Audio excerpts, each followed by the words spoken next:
ప్రభువైన యేసుక్రీస్తు నామంలో మీకందరికీ మా హృదయపూర్వక వందనాలు. ఈ దిన వాగ్దానము: బద్ధకముగా పనిచేయువాడు దరిద్రుడగును, శ్రద్ధగలవాడు ఐశ్వర్యవంతుడగును. పరిశుద్ధ గ్రంథమైన బైబిలులో సామతల గ్రంథము 10వ అధ్యాయము 4వ వచనము. ఇప్పుడు మీరు నాతో కూడా ఇలా పలకండి: ప్రభువా, ఇప్పుడే నాలో నుండి పూర్తిగా బద్ధకమును తీసివేసి నన్ను ఐశ్వర్యవంతునిగా చెయ్యుము తండ్రి. ఆమీన్. ప్రార్థన. పరలోకమందున్న మా తండ్రి, నీ నామము పరిశుద్ధపరచబడుగాక, నీ రాజ్యము వచ్చుగాక, నీ చిత్తము పరలోకమందు నెరవేరుచున్నట్లు భూమియందునూ నెరవేరునుగాక. మా అనుదిన ఆహారము నేడు మాకు దయచెయ్యుము. మా రుణస్థులను మేము క్షమించియున్న ప్రకారము మా రుణములు క్షమించుము.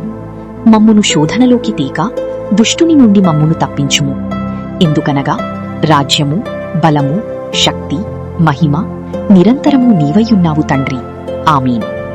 ఆశీర్వాదము. తండ్రి యొక్క ప్రేమ, కుమారుని యొక్క కృప, పరిశుద్ధాత్మ దేవుని యొక్క నిత్య సహవాసము వింటున్న మీకందరికీ ఇప్పుడును ఎల్లప్పుడూ సదాకాలము తోడయ్యుండునుగాక. ఆమీన్. ఈ వాగ్దానాన్ని మీకు తెలిసిన వారందరికీ పంపి దైవ దీవెనలు పొందండి. దేవుడు మిమ్మును బహుగా దీవించి ఆశీర్వదించునుగాక. ఆమీన్.